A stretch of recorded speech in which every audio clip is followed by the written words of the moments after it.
o Estado é uma família. O monarca ali, a imperatriz, ou o imperador, ou o rei ou a rainha, é o pai e a mãe. O parlamento são os filhos. Eu sou Carlos Sangaldino. Eu sou Márcio Antônio. E hoje temos como convidado Christian Patrick. E vamos lá.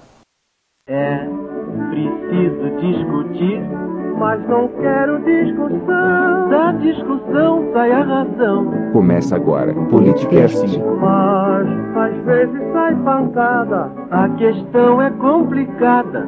Quero ver a decisão.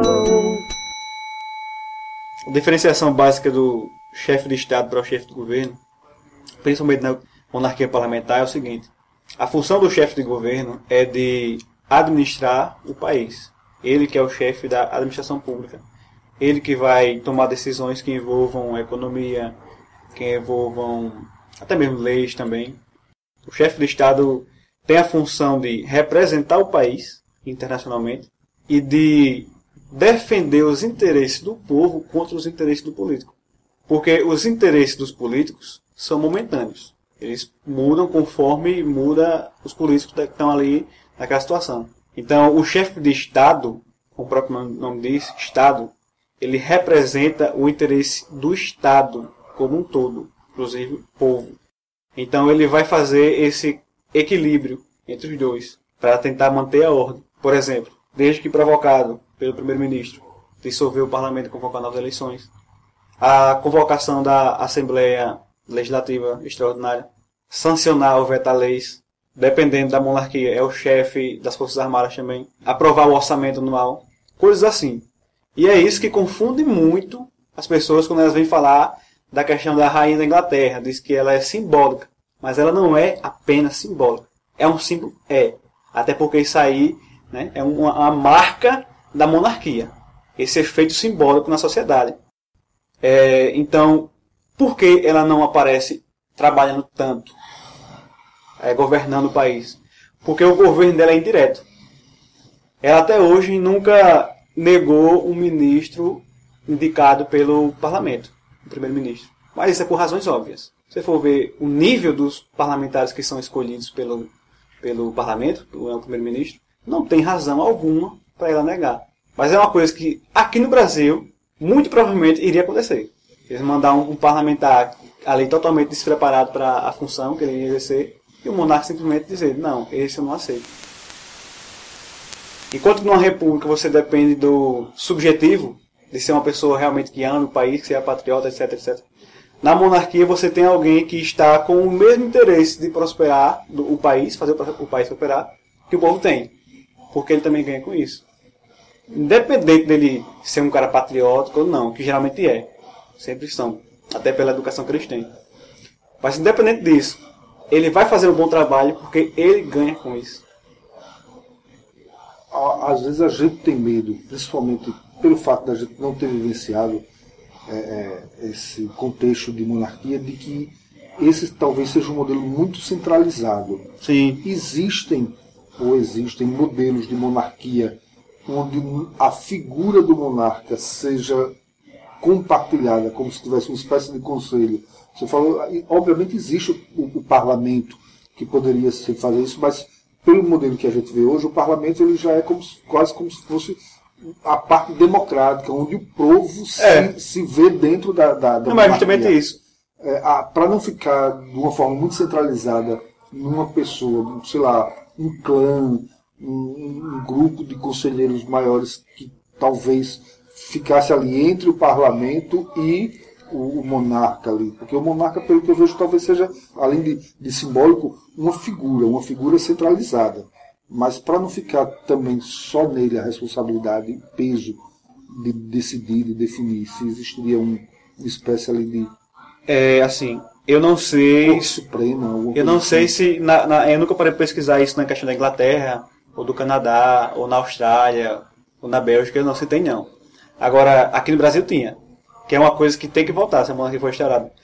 Se eu não me engano, a Câmara Alta da Inglaterra é de pessoas nobres. É mais ou menos isso. Não é bem isso, mas seria aproximado. Só que aqui ainda tinha os dois. Porque tinha o Senado, que também representava a parte conservadora, a parte aristocrática. Enquanto que a Câmara de Deputados representava o povão. digamos assim, né? Para equilibrar a vontade do povão e a vontade da elite, para não ter conflito, tá equilibrada.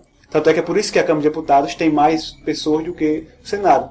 Apesar do que hoje não faz sentido. É um reflexo, então, da monarquia. Exatamente, hoje não faz sentido. O Congresso tá. Mas na época da monarquia fazia sentido. Apesar de que o número de parlamentares era muito menor do que hoje. Muito menor mesmo.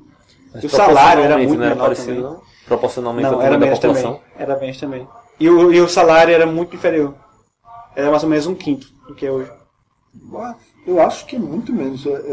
Vai fugir um pouco do que eu vou colocar, mas hoje, aqui em Alagoas, a gente teve o deputado Rodrigo Cunha, que teve uma emenda que ele colocou lá para destinar o dinheiro que ele economizou de GDE, que é verba de gabinete, quase R$1 milhão em um ano. Fez um ano.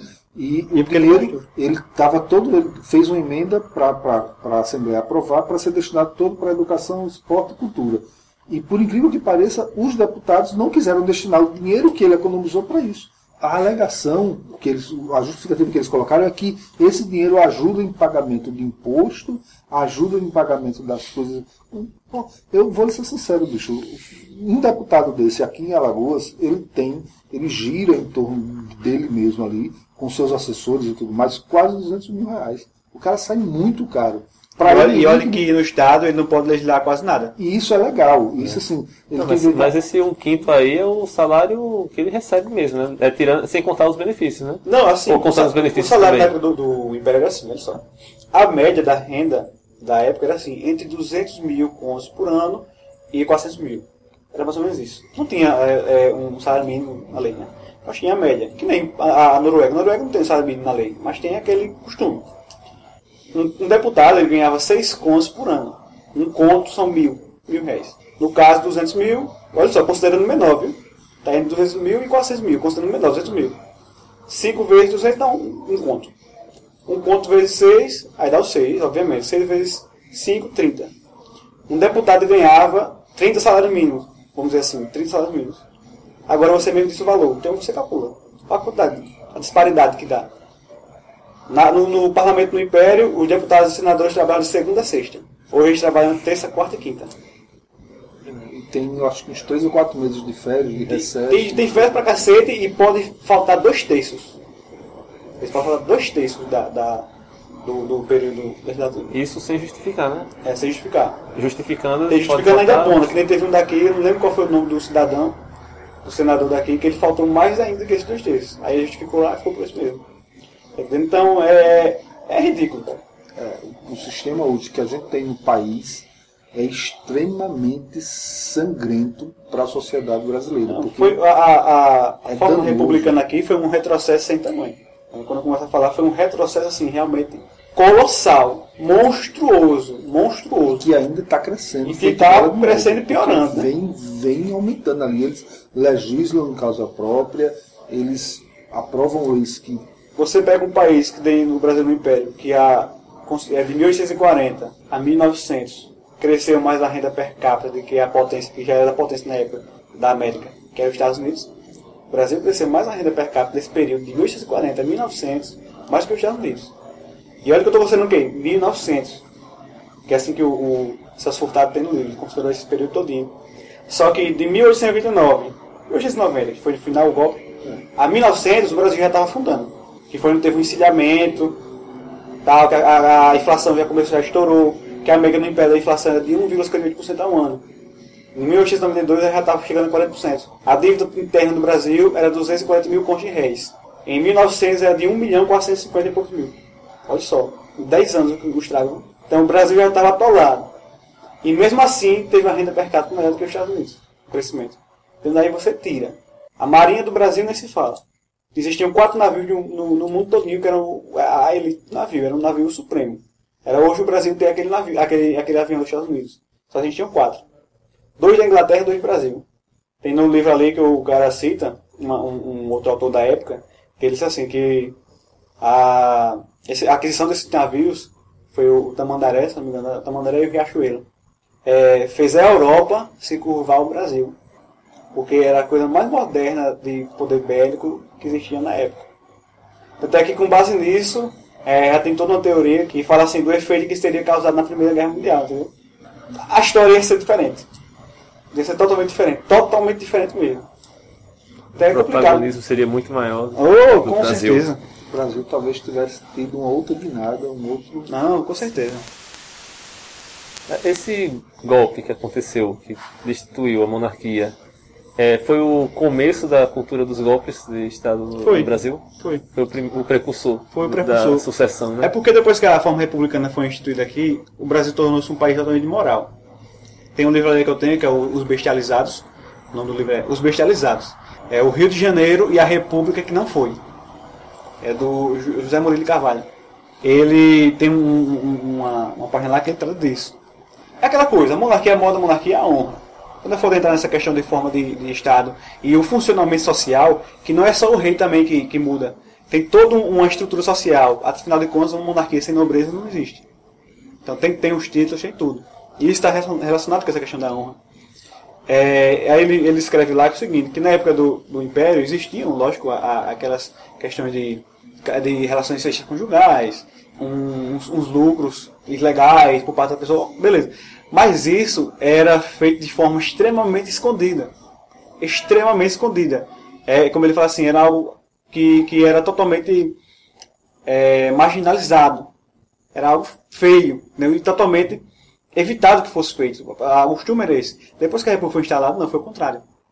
Tornou-se algo até bonito, algo até respeitável. Olha para aí, como é até hoje. É aquela história do jeitinho brasileiro. Você é esperto, você é desenrolado, você é o cara.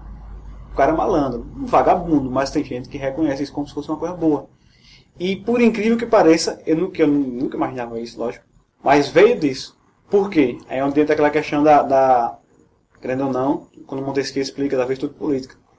Para um povo ter uma forma republicana e dar certo, ele tem que ser um povo extremamente patriota, um povo extremamente respeitador de leis e um povo que ama o Estado.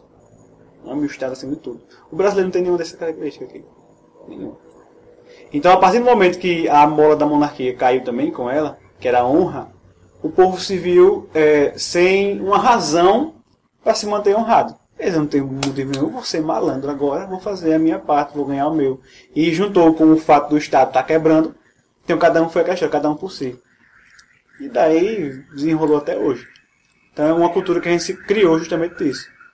Porque, como Montesquieu diz, na monarquia, a busca por status, a busca por poder, a busca por glória, ela funciona, ela é algo bom. Porque você tem uma limitação sempre. Primeiro é o rei, que é o primeiro interessado em tudo. Segundo é a própria sociedade. Porque para você conseguir prestígio, que por sua vez vai ser bom para você negociar ou para ser lá o que for, você, sendo um nobre, facilita. E para você ser um nobre, você tem que agir com honradez. Você tem que fazer coisas pelo seu país, você tem que ajudar. Então você corre para o bem comum, buscando o próprio bem. Agora, esse comportamento numa república é pernicioso. Faz ela ir por água abaixo. Porque não tem nada que impeça você de fazer qualquer coisa. Você busca o poder ali sem ter uma barreira. Sem ter limite nenhum. Quem concede os títulos é o próprio monarca. É o próprio monarca. Então ele não vai querer se rodear de nobres, né, de baixa ele estaria atirando no honradez. próprio pé, né? Assim, estaria atirando no próprio pé dele. Ele não tem interesse algum de fazer isso. Então existe uma diferença grande do sentimento patriótico de um regime monárquico para um monárquico. É porque ele fala assim, também, tem. Só que ele diz o seguinte, na monarquia pode sim existir a virtude política. Se existir, melhor ainda, é um bônus. É um bônus. Mas mesmo sem ela, o regime funciona. Mesmo sem ela, o regime funciona. Agora que a república não. Sem esse sentimento não vai. E na forma republicana não vai de jeito nenhum. E o Montesquieu foi tão genial, tão genial, tão genial. Porque todos os países dele, isso aí eu já fiz essa análise lógica, tem que botar isso no TCC. Todos os países que hoje dão certo como forma republicanas e os que dão errado, é exatamente o que ele fez. Que ele previu, vamos dizer assim. Até porque, querendo ou não, o livro dele, esse do Espírito das Leis, que foi a obra-prima dele, digamos assim, o cara passou 30 anos analisando civilizações de, vamos dizer assim, 500 a.C. até a data do livro. Ou seja, quase 2000 anos de civilizações. Ele analisou monarquias, aristocracias, repúblicas, monarquias que ele chamava a Lacônia, por exemplo, Lacônia, de república. Era um reino. era um reino e ele chamado república. Por quê? Você disser que o reino da Inglaterra hoje, por exemplo, é menos republicano do que a República Brasileira, é uma piada. Ele se aproxima muito mais do povo do que aqui. Então não é só o nome da forma do Estado que vai fazer ele ser uma república ou não. Entendeu? Então ele chama o reino da Lacônia, que ele lá, hoje é Lacônia, mas ele chama assim Lacedemônia, é chamado, de uma república. E foi lá justamente que começou a surgir a questão do não como é hoje, mas bem semelhante do primeiro-ministro e monarca. Porque lá existia o rei, que tratava das questões de guerra, e tinha o rei do governo. Então, vamos dizer assim, foi o começo, né? Foi a fonte disso tudo. Aí depois se aprimorou, e hoje é o chefe do Estado, chefe de governo. Até hoje. É perfeito. É muito mais amarrado, é muito mais fixo do que qualquer outra forma. No contexto histórico que estamos vivenciando agora, quais seriam os caminhos que o Brasil deveria tomar para chegar a um estado de monarquia republicana ou parlamentarista? É uma monarquia republicana. Até o Joaquim Nabuco mesmo ele tratava assim. Ele dizia que as monarquias atuais elas têm um espírito republicano. Mas não um republicano, que ele trata bem assim mesmo. Ele compara a república exagerada ao comunismo e socialismo. Não, é inviável. Isso é inviável hoje? Sim. Rapaz, é o seguinte. Depois dessa questão dessa insatisfação que teve agora, o que poderia vir a ocorrer é se algum parlamentar propusesse lá na Câmara, inclusive, não sei se vocês souberam, porque foi hoje, aquele repórter, o Paulo Eduardo Martins, ele assumiu o mandato dele de deputado federal e ele é monarquista. Então ele vir a oferecer lá um projeto de lei para que seja feito um plebiscito. Até porque é assim que a Casa Imperial quer. Eles querem que seja através de um plebiscito. Que a gente não aceita de outra forma. Inclusive houve uma tentativa, né? Já no plebiscito que 93, não passou. Mas aí... É porque o plebiscito 93 na verdade foi uma fraude. Daqui a pouco eu falo sobre isso. Foi complicado. É complicado demais. Aí pronto, ele via a oferecer e ter um período, lógico, de preferência longo, 6 meses, 8 meses, para que também paridade de forças na própria mídia, sei lá onde for, que possa expor o que realmente é. Porque já pegando um gancho nessa questão do plebiscito 93, não aconteceu isso. A família imperial, dinástica, não podia se apresentar na televisão. O plebiscito foi antecipado. Era para ser um período mais ou menos de 8 meses. Foram 3, 4 meses, algo assim. Tá entendendo? Eu acho que eles ficaram com medo quando foi feita a pesquisa no Datafolha, que deu que quase 20% era a favor. Entendeu? Então quase no começo, imagine. Então eles adiantaram, colocaram no dia de Tiradentes, que por sua vez é um herói forjado da República. E de herói não tem nada. Tem toda aquela imagem. Hoje o povo está sabendo mais disso, mas antigamente não. Então teve toda essa situação. Então a viabilidade é essa. Ele propôs lá o projeto, ser aprovado e ter essa paridade de força por explicar. Porque eu tenho certeza, que a pouca experiência que eu tenho assim, tanto na internet como pessoalmente, depois que você tem uma conversa franca, assim, você mostra o contexto histórico, que você explica a questão política mesmo, a teoria política do regime, a teoria do Estado dele. Dos 10 países menos corruptos do mundo, 8 são monarquias parlamentares. Isso não é coincidência. Dos 10 países mais corruptos, 10 são presidencialistas e 1 é uma república parlamentar. Então você vai comparando. Pega as colônias que eram do Império Britânico, que estão hoje sob a coroa, são países de primeiro mundo. Canadá, Austrália, Nova Zelândia, Barbados. Os que não são do primeiro mundo é porque foram independentes há pouco tempo. Que nem a situação da Jamaica, tem aquela Nova Papua Guiné, uma coisa assim. São independentes assim, há 40 anos, 50. Mas que o índice de crescimento é de 8 a 10%. Então é questão de tempo. É questão de tempo a alcançar um patamar elevado. Enquanto que as outras que viraram república são uma porcaria completa. Aqueles países africanos ali que estão república são uma desgraça. Tanto é que até um colega meu estava tirando onda também, brincando assim. Porque na época que foi um daqueles países, eu não lembro agora qual foi. Não lembro agora qual foi o país da África. Que eles estão todos independentes. Aí o príncipe lá, o filho da Rainha Elizabeth, falou, não, então você quer ficar independente como uma república ou quer ser uma monarquia parlamentar também? Aí eles, não, a república. Você é uma república e você é o presidente aqui. Aí dá certo. Aí foi fazer a cerimônia naquele dia, né, tirar a bandeira, botar a bandeira no outro e tal. Aí durante a cerimônia, ele chegou pra ele e disse, rapaz, você tem certeza que você quer continuar com isso? Aí ele, tenho sim. Aí, tá certo. Aí pronto, aí mudou. Aí tá lá, o país hoje é uma porcaria. Fundado num país com IDH baixíssimo, um crescimento baixíssimo, uma corrupção altíssima. A única coisa que tem altíssima é coisa ruim, né? Corrupção altíssima, taxa de natalidade de morte altíssima. E é isso. Então são coisas assim que foi desse tipo de informação que eu comecei a ficar curioso para a monarquia. Eu comecei a ver esses pontos em comum. Que não provavam nada, mas eram indícios. Né? Exatamente, que não provavam nada, mas que atiçavam a curiosidade. Eu ficava, não pode ser coincidência. Deve ter alguma coisa aí envolvida. Então quando você começa a pesquisar essa questão do Estado, como eu falei agora, a organização, como é que funciona, a função dele e tal, você vê que é isso. Acabou, fechei. Descobri o segredo do universo agora. Porque é basicamente isso. Cerca das maiorias, como eu falei, das monarquias, 70% são extremamente elevados de DH. As que não estão ainda tão elevadas. Atualmente são 44 monarquias, das quais 43 são reconhecidas como estados independentes pela ONU. E dentre elas aqui a gente pode destacar que a Bélgica, a Austrália, que você já citou, Canadá, Dinamarca, Espanha.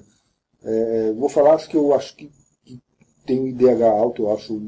Não tá certo. Dizer, Noruega. Canadá não sabia não, né? Nova Zelândia, Reino Unido, Suécia. Não sei como é que tá a coisa lá na Tailândia. Tailândia só para esclarecer. Até onde você falou agora da Suécia, são parlamentares. Japão, Luxemburgo. E o próprio Vaticano aqui, que eu não, agora me causou um certo tilt. Eu não entendo. O Vaticano teoricamente, padres não podem casar. E ao mesmo como é que eles se reproduzem para manter uma monarquia? É uma monarquia não hereditária, né? Ela não é hereditária, mas é vitalícia. Exato. Né? É uma monarquia. O fato de ser papa. Quando você se torna o papa é o rei. Exatamente. Tá. São Tomás de Aquino, ele era monarquista convicto extremo, entendeu? O São Tomás de Aquino, ele era totalmente monarquista. Ele chegou à conclusão de que a monarquia era o sistema mais perfeito que existia. Mas aqui, em Emirados Árabes, o pessoal... Tem um pessoal aqui que deve ser muito bem de vida mesmo. Alguns sultãos, aqui, né? Brunei, Irmã... Dubai. Me disseram uma vez que no Canadá, até as prefeituras são regidas com um gestor técnico e um político. Mais ou menos, chefe de Estado e chefe de governo. Eu estava pensando nisso, que eu fico matutando, né? Porque eu estou fazendo meu TCC e logo eu termino a faculdade, vou fazer pós-graduação. Minha especialização vai ser em direito constitucional administrativo. Mas meu mestrado vai ser em teoria do Estado. Aí eu fico matutando, eu fico pensando, meu Deus, um dia o Brasil for restaurar uma monarquia daqui a alguns anos, eu quero estar lá. Eu quero estar lá fazendo também a organização do Estado. Aí eu fico pensando como seria melhor. Aí eu já cheguei a essa conclusão também, de que no governo também funciona dessa forma. Eu não tinha parado de ver isso aí do Canadá, não. Não só no nível... Não só na esfera federal, né? Não, mas no Estado também. Porque é mais eficiente. Não tem comparação. Tanto pela questão de divisão dos poderes, ficar mais dividido, como também porque um fiscaliza o outro. E de preferência que seja um novo também. E nessa situação que a gente está, a gente fica, normalmente, ou a gente tem alguém que tem um bom perfil de gestor, mas que não tem tanto trato político, ou tem alguém que é muito bom em política, mas a gestão é desastrosa, faz coisas indevidas. É exatamente para equilibrar essa situação. Aí sim, dessas questões aí que você falou das monarquias, é porque tem que tomar cuidado com o seguinte. A monarquia, existe 3 tipos de monarquia assim, principais. A monarquia absolutista, a monarquia constitucional e a monarquia constitucional parlamentar, ou monarquia parlamentar. Como você citou aí na questão da Tailândia, ela é uma monarquia constitucional, mas não é parlamentar. Isso faz uma diferença muito grande. E no caso lá, o rei está realmente agora só simbólico, porque quem está tomando de conta do país mesmo é o exército. Lá está tendo uma ditadura militar. Exatamente, devido a um golpe militar no ano de 2006. Pois é. Que ainda perdura até hoje. Quem está lá é o exército. Talvez não seja um bom exemplo. Não, de jeito nenhum. De jeito nenhum. Nosso fã do regime militar aqui, não. Eu acho engraçado, sabe? Só um gancho também disso aí na questão do regime militar. Tem alguns defensores disso, né? Fica dizendo, oh, que cresceu demais, o Brasil cresceu, o Brasil cresceu, o Brasil cresceu. Assim, a custo de quê? A dívida externa já era muito alta, triplicou. Teve toda a questão a gente estar em um estado de exceção. O que mais? Teve a questão, não sei se vocês viram, de um certo massacre de índios que teve na época. E várias outras coisas. Muitos dos grandes latifúndios foram roubados dos índios nesse período, né? Pois é. Então, muita coisa, a custo de quê? Meu filho, se você admira o regime militar, até porque você, desculpa a seriedade, eu digo isso, né? Desculpa a seriedade, você não conhece a história do Brasil, principalmente quando a questão do Império. Pesquisa o segundo reinado, você vai falando de crescimento. O segundo reinado cresceu do fim do primeiro, de 1840 a 1829, era 16 bilhões de contos de réis. Em 1889, era 150. 16 foi isso para 150. Entendeu? Em meio século. Quase 10 vezes. O país aumentou 10 vezes a economia dele. Isso sim é um crescimento exageradamente grande. Agora ficar falando de regime militar? Sem contar a corrupção. Que o pessoal que defende regime militar muitas vezes diz que naquela época não tinha corrupção. Porque o povo esquece que as filhas até hoje recebem umas aposentadorias bem. Na verdade, eu vejo hoje que o Brasil ainda se comporta em relação à questão das relações internacionais como colônia. A gente tem aqui a maior parte das empresas de tecnologia, a gente manda para fora, todo o telefone que a gente compra vai para fora, todo o automóvel que a gente compra vai para fora, praticamente todos os refrigerantes, cerveja, tudo para fora. Tem uma postagem que o pessoal fala lá, e vai fugir um pouco do tema aqui, a questão do capitalismo, de que, se eu não me engano, são 8, 7, 10 empresas assim, que praticamente tomam conta de quase tudo que a gente consome, porque elas têm as suas ramificações, que a gente consome tudo, praticamente 5 ou 7. Mas essa é a nova moda do capitalismo, né? O capitalismo contemporâneo é isso, você tem um catálogo grande de marcas sobre a mesma empresa. E o Brasil é explorado a partir do momento que a gente pega aqui as coisas tudo super faturado. A gente pega um telefone que lá fora custa R$1.000, aqui é 4, 5 mil reais. A gente pega um carro daqui, o carro que a gente vende aqui vai para o México, lá custa metade do preço, aqui custa, sabe? E isso aí tudo aqui é mais caro, bicho. Falando da questão tributária, tem gente que confunde também, acha que tem países que, mas é lá porque o imposto é menor. Não é que isso é imposto menor, é que a forma de arrecadar o imposto é diferente. E o que por sua vez é bom, porque faz aquele que tem menos dinheiro poder consumir mais. Aqui no Brasil, o imposto é massivo no produto. Lá nos Estados Unidos da vida, na Noruega da vida, ou seja lá onde for, país sério, o cara paga conforme ele ganha. A maioria do imposto cai na renda dele e no lucro. Aí o produto barateia, fica mais barato, ou pode comprar. Ganha menos, paga menos. Exatamente. Paga mais. Exatamente. Aqui não. É o oposto. Quem ganha mais paga menos e quem ganha menos paga mais. E até isenções, né, como na época do Fernando Henrique foi até hoje. Certas movimentações de ganhos, se não me engano, de ações, de dividendos de empresas, não tem imposto. Não, até hoje.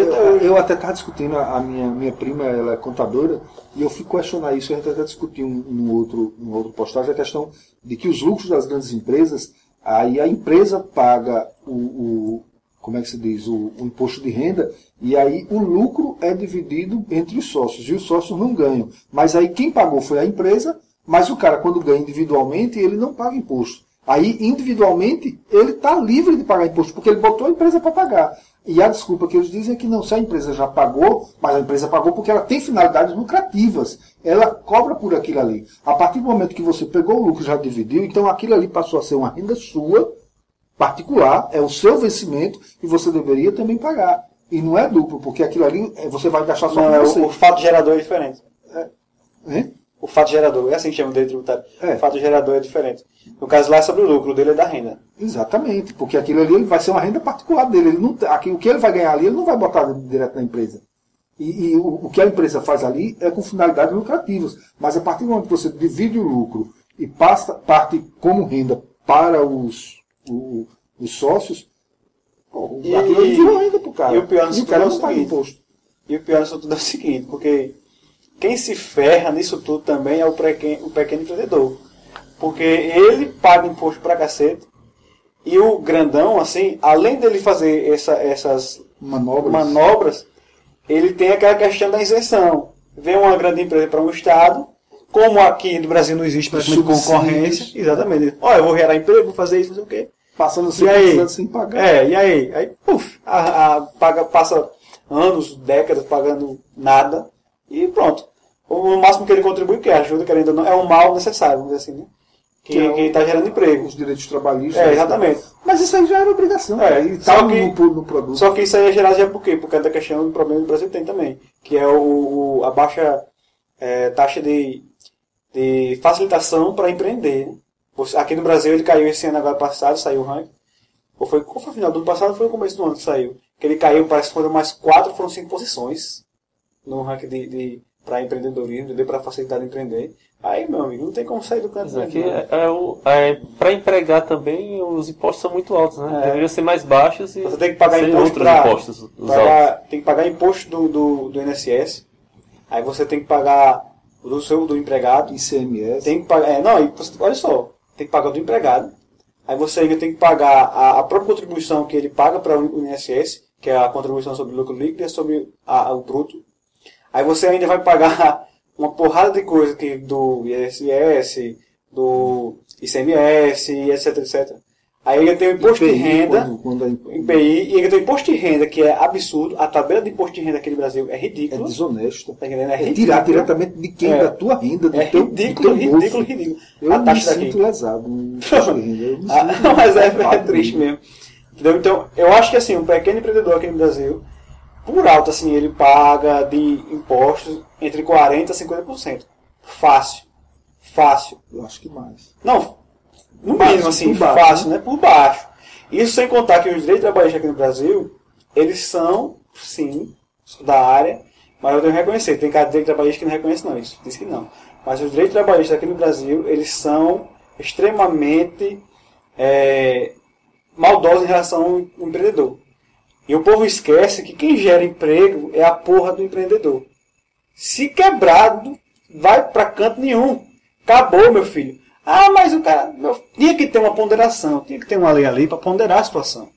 Entendeu? Eu já vi questão de empresas fecharem por causa do direito trabalhista. Aí pagou o direito pro povo, mas depois acabou. Uma empresa que está já falando, entendeu? Está numa situação ali precária. Não é para ter entrar em consenso, parcelar, sei lá, qualquer coisa, vamos dar um jeito aqui, mas vamos tentar segurar. Não, aí ferra com a empresa de vez, fica ali, o cara recebe uma boladinha de, sei lá, 5 mil reais, 10 mil reais, aí beleza, para ele tá bom, uns meses. E depois você não arruma um emprego. Aí a solução que eu vejo, aí mudando totalmente de assunto para voltar para o outro, é que às vezes a justiça e as leis brasileiras fazem com que a empresa fique suja, aí o cara chega, pega uma reservazinha que já tinha por lá, abre outra empresa, quem ficou sujo foi a empresa, não foi o cara. Também, força a ir para a irregularidade, entendeu? Força para ir a irregularidade. E muitas vezes o cara até dá o golpe em cima disso, usando o nome fantasia, o nome de empresa, de CNPJ, porque o que está sujo é o CNPJ, não é o CPF. Isso aí é de novo aquilo. Quem se ferra nisso é sempre o pequeno. Quem faz geralmente isso aí é o grande, ou o médio. É porque a empresa média aqui no Brasil já é grandinha, né? É a pequena que... Já pegou distância da pequena. Eu confesso que quando eu assisto aquele programa, e não gostaria nem de comentar, para não falar, mas pequenas empresas, o cara diz, não, o cara tem um faturamento de 2 milhões de reais por ano. Pô, pequena empresa com 2 milhões, o cara dá uma média de 200 mil conto por mês, é uma pequenininha empresa. Aí pronto, aí a questão é essa. O cara que já está num nível desse ou mais, ele consegue fazer isso brincando. Agora aquele dono de mercadinho que abriu ali uma coisinha, ele tá ferrado. A conversa continua no próximo episódio do Politicast.